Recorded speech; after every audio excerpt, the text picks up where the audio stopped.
हरियाणा की हर अपडेट के लिए बेल आइकन दबाएं और सब्सक्राइब करें STV हरियाणा न्यूज। नमस्कार, आपके साथ मैं अनामिका अजय मिश्रा। आप देख रहे हैं सुपरफास्ट 100। देश में कोरोना संकट और ऑक्सीजन की कमी को लेकर सुप्रीम कोर्ट की सुनवाई टल गई है।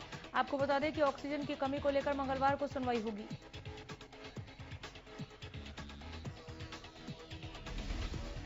भारत में कोरोना संक्रमण की बेकाबू रफ्तार के बीच कई अस्पतालों में बेड्स और ऑक्सीजन की कमी से हाहाकार मच रहा है।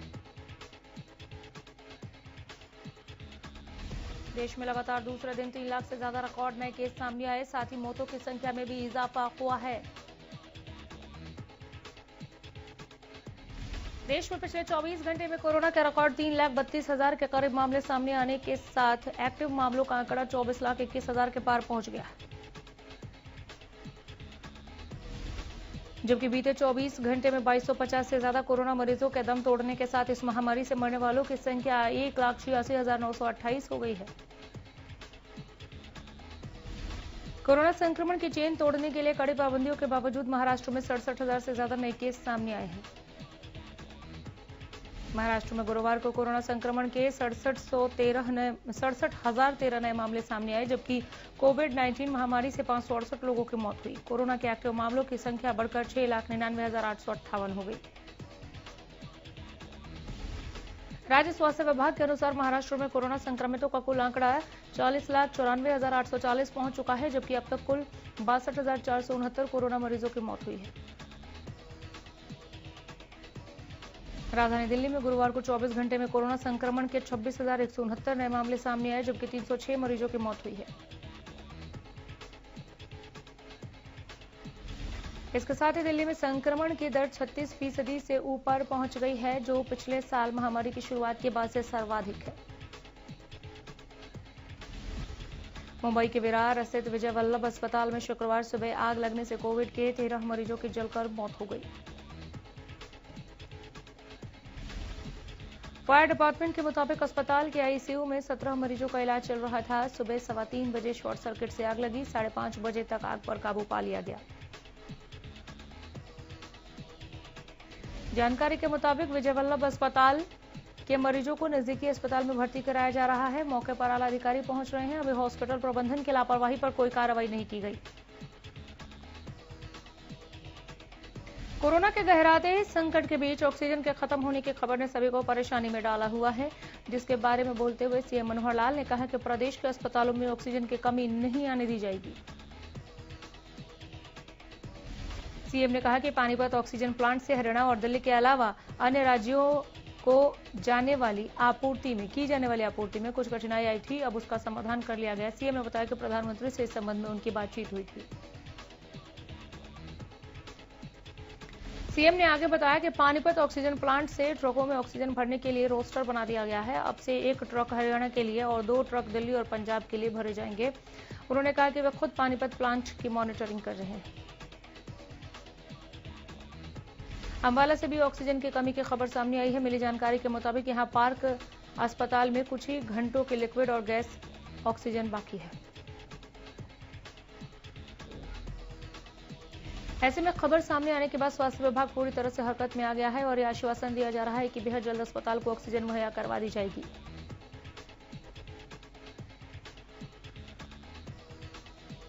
लॉकडाउन की आशंका के बीच सिरसा में भी प्रवासी मजदूरों का पलायन शुरू हो गया है। निजी बस संचालक कोरोना के संकट में न केवल कोरोना गाइडलाइन के धज्जियां उड़ा रहे हैं,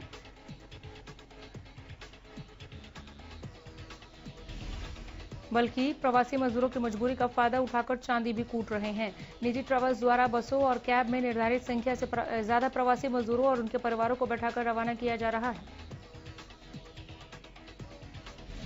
नियमों के सरेआम धज्जियां उड़ाई जा रही हैं, लेकिन प्रशासनिक अधिकारी मौन हैं। उधर हकीकत दिखाने के बाद ट्रैवल संचालक मीडिया कर्मियों से बदसलूकी भी करते हैं, जिसकी शिकायत मीडिया कर्मियों ने पुलिस से अब कर दी है। कोविड के बढ़ते मामलों के मद्देनजर प्रदेश भर में लगाए गए नाइट कर्फ्यू को लेकर सिरसा पुलिस मुस्तैद दिख रही है। गुरुवार को भी सिरसा पुलिस ने शहर भर में राउंड लगाया और लोगों को जागरूक किया। इस दौरान प्रशासन ने खुली दुकानों को बंद करवाया और जरूरी हिदायत दी। बरनाला रोड पर डोमिनोज पिज्जा और हिसार रोड पर वॉक एंड ग्रिल को बंद करवाया गया। देश में कोरोना के रिकॉर्ड तोड़ मामले सामने आ रहे हैं, जिसके चलते हरियाणा से सटे दिल्ली में 6 दिन का लॉकडाउन लगाया गया।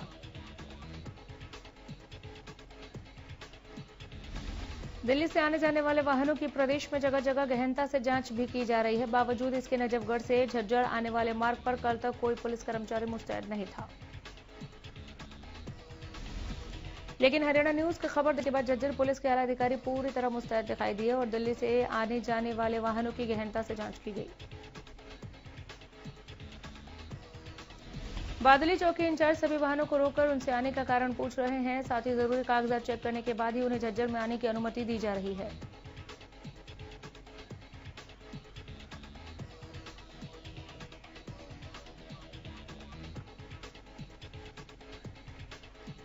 प्रदेश में कोरोना के मामलों में लगातार बढ़ोतरी हो रही है, जिसके मद्देनजर प्रदेश सरकार ने भीड़ भाड़ वाले इलाकों के लिए नई गाइडलाइन लागू की, जिसके तहत केवल भीड़ वाले इलाकों में दुकानें रोजाना 6 बजे से बंद हो जाएंगी।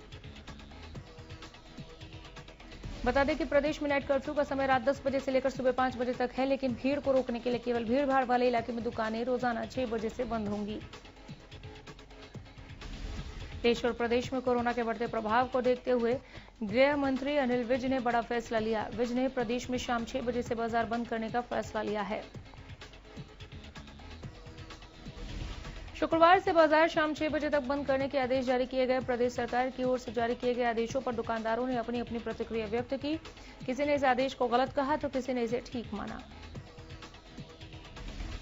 पलवल में कोविड-19 के बढ़ते संक्रमण के चलते पुलिस प्रशासन अलर्ट हो गया। बगैर मास्क घूमने वालों को पुलिस की ओर से निःशुल्क मास्क वितरित किए गए। साथ ही आम जनमानस से अपील की गई कि कोविड-19 भयानक बीमारी है, इसे हल्के में न लें। कोरोना वायरस से बचाव के लिए जिला प्रशासन और स्वास्थ्य विभाग की ओर से पुख्ता प्रबंध किए गए। उन्होंने नागरिकों से कोरोना के बारे में किसी प्रकार की अफवाह पर विश्वास न करने की अपील की। सिरसा आ रहे ऑक्सीजन टैंकर के गायब होने से प्रशासन सख्ते में है। पानीपत के एक गांव से सिरसा के सुमित गैस एजेंसी के लिए चला ऑक्सीजन से लदा टैंकर रास्ते में ही गायब हो गया। सिरसा में 24 घंटे का ऑक्सीजन गैस का कोटा है। पानीपत से चले टैंकर में करीब 8.5 टन ऑक्सीजन थी। ट्रक के गायब होने से सिरसा में हड़कंप मच गया। वहीं प्रशासन गैस एजेंसियों की सुरक्षा को लेकर भी सतर्क है। गैस एजेंसियों पर पुलिसकर्मी तैनात किए गए हैं। सिरसा के सुमित गैस एजेंसी के संचालक सुमित बांगा ने बताया कि पानीपत से टैंकर चला था, उनके पास सप्लाई आनी थी। पानीपत के दवा नियंत्रक ने टैंकर भिजवाया था। अभी 24 घंटे का कोटा है। वहीं पानीपत ऑक्सीजन टैंकर के गायब होने के बारे में डीएसपी सतीश वत्स ने जानकारी दी है।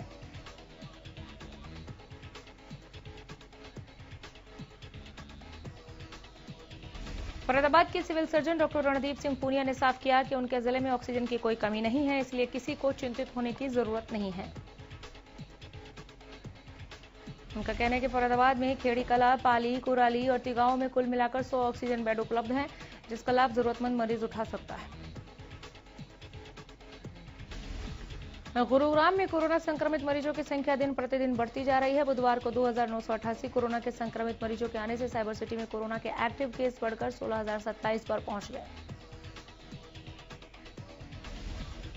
कोरोना के चलते जान गंवाने वालों के कारण शमशान घाट में शवों का अंतिम संस्कार करने के लिए परिजनों को धक्के खाने पड़ रहे हैं। वहीं जिला प्रशासन ने कोरोना संक्रमण से 4 लोगों के मरने की पुष्टि की।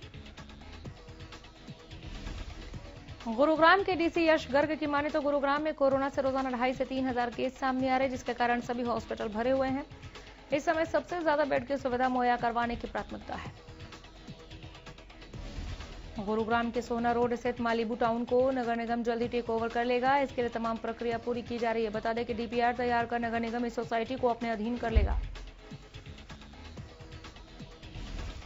डीटीपी आरएस भाट की तरफ से साफ कर दिया गया है कि मालिबू टाउन में कुछ समस्याएं भी हैं, जिन्हें जल्द दूर कर दिया जाएगा। वहीं इस संबंध में मालिबू टाउन के लोगों से एक बैठक भी की गई।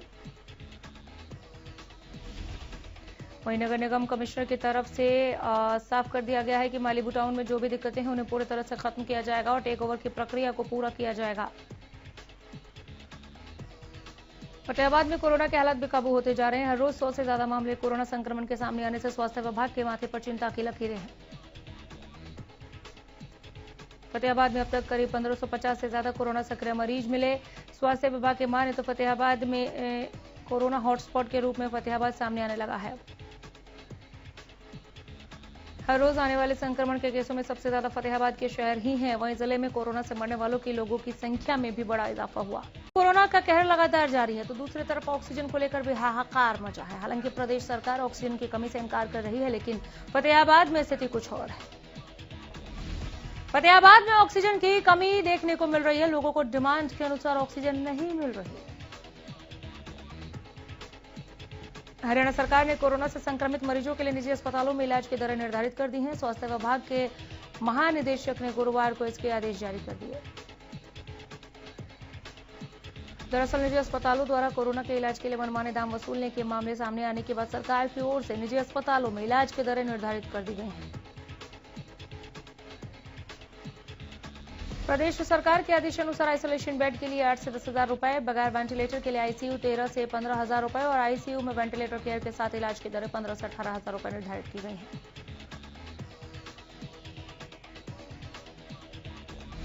पूरे हरियाणा में कोरोना के मामले लगातार बढ़ रहे हैं, लेकिन फिर भी झज्जर के आम लोग इससे बेपरवाह हैं, लापरवाह नजर आ रहे हैं। इसी का एक नजारा झज्जर के सामान्य बस स्टैंड पर दिखा। यहाँ बहुत कम लोगों के चेहरों पर मास्क दिखे। टोकने से पहन लिया, साथ ही कंडक्टर और ड्राइवर भी बेमास्क थे। जब हरियाणा न्यूज की टीम बस स्टैंड के अंदर पहुंची तो लोग कैमरा देखकर मास्क लगाने लगे। कैथल में कोरोना के चलते सब्जी मंडी केवल सुबह 5 बजे से लेकर दिन में 11 बजे तक खुलेगी और उसमें सिर्फ आड़ती होलसेल में सब्जी बेच सकेंगे। सब्जी मंडी में रिटेल में सब्जी बेचने की इजाजत नहीं होगी, इसलिए आम ग्राहक सब्जी मंडी में जाकर सब्जी नहीं खरीद सकेगा। वहीं रिटेल में सब्जी बेचने वालों का कहना है कि हम गरीब लोग हैं, सब्जी बेचकर अपने बच्चों का पेट पालते हैं। उन्होंने कहा कि हमें भी 5 बजे से लेकर 11 बजे तक रिटेल में सब्जी बेचने की इजाजत दी जाए, वरना हम सब्जी लेकर शहर में कैसे जाएंगे। शुक्रवार सुबह तेज हवाओं के बाद आई बरसात से रादौर अनाज मंडी के फड़ पर पड़ा हजारों क्विंटल गेहूं भीग गया। पिछले कई दिनों से उठान की धीमी गति के चलते मंडी में खरीद एजेंसी हैफेड और वेयर हाउस के करीब 2.5 लाख क्विंटल गेहूं के बैग खुले आसमान के नीचे पड़े।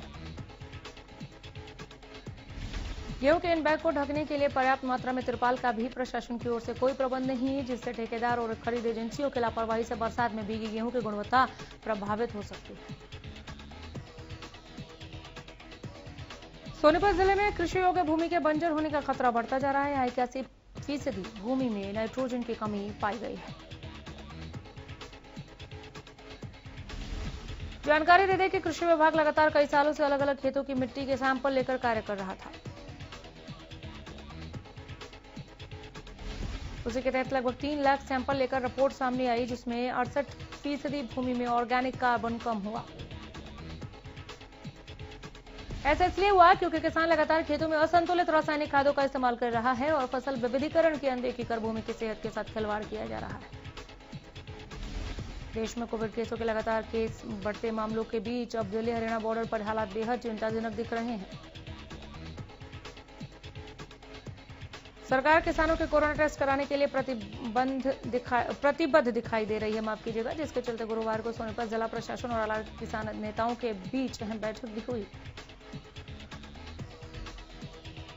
मीटिंग खत्म होने के बाद किसान नेताओं ने कहा कि किसान मोर्चा पर किसी भी किसानों के कोरोना टेस्ट नहीं होंगे। किसान नेता गुरनाम सिंह चढ़ूरी ने कहा कि किसान मोर्चा लगातार कई महीनों से चल रहा है। उन्होंने कहा कि किसान मोर्चा पर कोई महामारी नहीं फैली और इस महामारी का कोई भी साइड इफेक्ट किसान मोर्चा पर नहीं है। अब सरकार का जो ये पैंतरा है वो यहां पर नहीं चलेगा। इधर बहादुरगढ़ में कुंडली मानेसर पलवल एक्सप्रेस वे पर बने मांडोठी के पास किसान और पुलिस आमने सामने आ गया। केएमपी टोल को फ्री कराने को लेकर किसानों और पुलिस में टकराव के हालात बन गए। दरअसल 4 दिन पहले किसान और प्रशासन के बीच टोल फ्री कराने को लेकर बात हुई थी। उसी समय किसानों को 22 अप्रैल तक का समय दिया गया था, लेकिन अब 22 अप्रैल को भी टोल फ्री न होने से नाराज किसान सड़क पर धरने पर बैठ गए। किसानों ने कहा कि वे शांतिपूर्ण तरीके से विरोध कर रहे हैं और वो टोल फ्री कराकर लौटेंगे। फतेहाबाद के झलनिया गांव में झाड़ियों में एक दिन की नवजात बच्ची मिली। बता दें कि नवजात को प्लास्टिक के कट्टे में सड़क किनारे छोड़कर अज्ञात व्यक्ति फरार। जिसके बाद सुबह ग्रामीणों ने नवजात को देखा और मामले की जानकारी पुलिस को दी गई, जिसके बाद पुलिस एम्बुलेंस को लेकर मौके पर पहुंची और नवजात को नागरिक अस्पताल के नर्सरी वार्ड में भर्ती करवाया गया। हरियाणा से उत्तर प्रदेश में हो रही अवैध शराब की तस्करी पर जटलाना पुलिस ने शिकंजा कसाया। विदेशी शराब से भरी एक बोलेरो गाड़ी गांव नाच रोड के पास से पकड़ी गई। मौके से एक युवक को गिरफ्तार भी किया गया है, जिसके खिलाफ केस दर्ज कर जांच शुरू कर दी गई है। नू के पिनगवा थाना के फलंडी गांव में जमीन को लेकर एक ही परिवार के लोग आपस में भिड़ गए, जिसमें एक पक्ष के करीब 7 और दूसरे पक्ष के एक शख्स जख्मी हुए। आरोप है कि एक युवक ने अपने ही परिवार के लोगों पर ट्रैक्टर चढ़ाकर एक गर्भवती महिला सहित कई के हाथ पैर तोड़ दिए। पीड़ितों का यह भी आरोप है कि पुलिस को सूचना देने के बावजूद मात्र 3 किलोमीटर दूर स्थित पिनगवा पुलिस 1 घंटे की देरी से पहुंची। बताया जा रहा है कि झगड़े के दौरान सैकड़ों लोग तमाशबीन बने रहे, लेकिन किसी ने बीच बचाव करने की कोशिश नहीं की। हांसी गांव उमरा में विवाहिता की हत्या के आरोपियों की गिरफ्तारी की मांग को लेकर दलित संगठनों ने प्रदर्शन किया। विवाहिता के भाई ने बताया कि उसकी बहन की शादी गांव उमरा में हुई थी, लेकिन उसके पति और ससुराल वालों ने मिलकर 6 अप्रैल को उसकी हत्या कर दी, जिसे लेकर थाने में एफआईआर दर्ज करवाई गई थी, लेकिन अब तक मामले में कोई कार्रवाई नहीं की गई। जिसके बाद पीड़ित परिवार ने दलित संगठनों के साथ मिलकर गुरुवार को पुलिस के खिलाफ नारेबाजी की और मांग की कि सभी आरोपियों की गिरफ्तारी हो। सिरसा की डीसी कॉलोनी में बाइक सवार 2 युवक स्कूटी सवार महिला का पर्स छीनकर फरार हो गए। महिला ने शोर भी मचाया, लेकिन युवक भागने में कामयाब हो गए।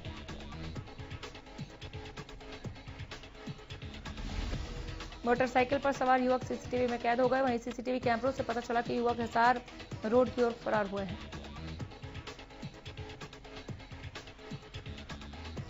इसी आधार पर पुलिस ने युवकों के धरपकड़ के प्रयास शुरू कर दिए। पीड़िता की शिकायत पर सिविल लाइन थाने में मामला दर्ज किया गया।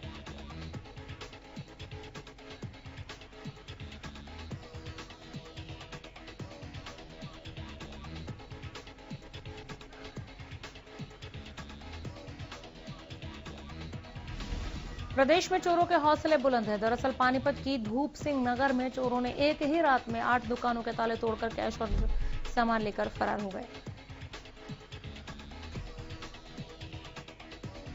स्थानीय लोगों का कहना है कि चोरों में पुलिस का खौफ खत्म हो गया। फिलहाल सभी दुकानदारों ने मिलकर पुलिस को मामले की शिकायत दी है।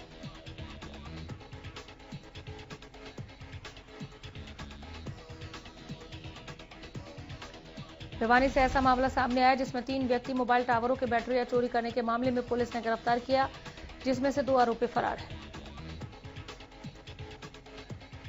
पुलिस की जांच के दौरान मोबाइल टावरों की 14 बैटरी, एसी और पिकअप डाला बरामद किया गया था। आरोपी चरखी दादरी, महेंद्रगढ़, भिवानी, झज्जर जिलों में चोरी कर चुके हैं।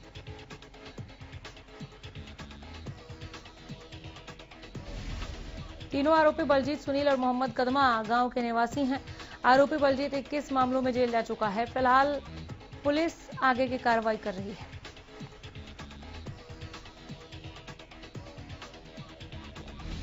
करनाल के रामनगर में फर्नीचर कारोबारी की चाकुओं से गोदकर हत्या कर दी गई। परिवार वालों ने अपने ही रिश्तेदारों पर हत्या करने का आरोप लगाया। फिलहाल पुलिस ने मामला दर्ज कर जांच शुरू कर दी है। प्रदेश में कई जगहों पर बदला मौसम का मिजाज। बहादुरगढ़ में हल्की बरसात के साथ गिरे ओले। सोनीपत में भी तेज हवाओं के साथ हुई बारिश। भारतीय वायुसेना के 2 C-17 विमानों ने 2 खाली क्रायोजेनिक ऑक्सीजन कंटेनर और एक IL-76 विमान ने एक खाली कंटेनर को कल पन्नागढ़ तक एयरलिफ्ट किया। रॉयल चैलेंजर्स बेंगलुरु के युवा बल्लेबाज देवदत्त पडिक्कल ने IPL करियर का अपना पहला शतक जड़ा। IPL 14 के 16वें मैच में राजस्थान रॉयल्स के खिलाफ देवदत्त ने नाबाद 101 रन बनाए। देवदत्त ने मुस्ताफिजुर रहमान की गेंद पर चौके के साथ 51 गेंदों पर अपना शतक पूरा किया। सनराइजर्स हैदराबाद के तेज गेंदबाज टी नटराजन घुटने की चोट के कारण इंडियन प्रीमियर लीग से बाहर हो गए। ये चोट उन्हें इस साल के शुरू में ऑस्ट्रेलियाई दौरे के दौरान लगी थी। म्यूजिक की दुनिया के बढ़िया डायरेक्टर्स में से एक श्रवण राठौड़ ने दुनिया को अलविदा कह दिया। भारतीय म्यूजिक इंडस्ट्री में श्रवण का बड़ा योगदान रहा। उन्होंने अपने साथी नदीम अख्तर सैफी के साथ मिलकर बॉलीवुड को कई बढ़िया गाने दिए। हालांकि अब ये जोड़ी टूट गई है तो म्यूजिक इंडस्ट्री में शोक का माहौल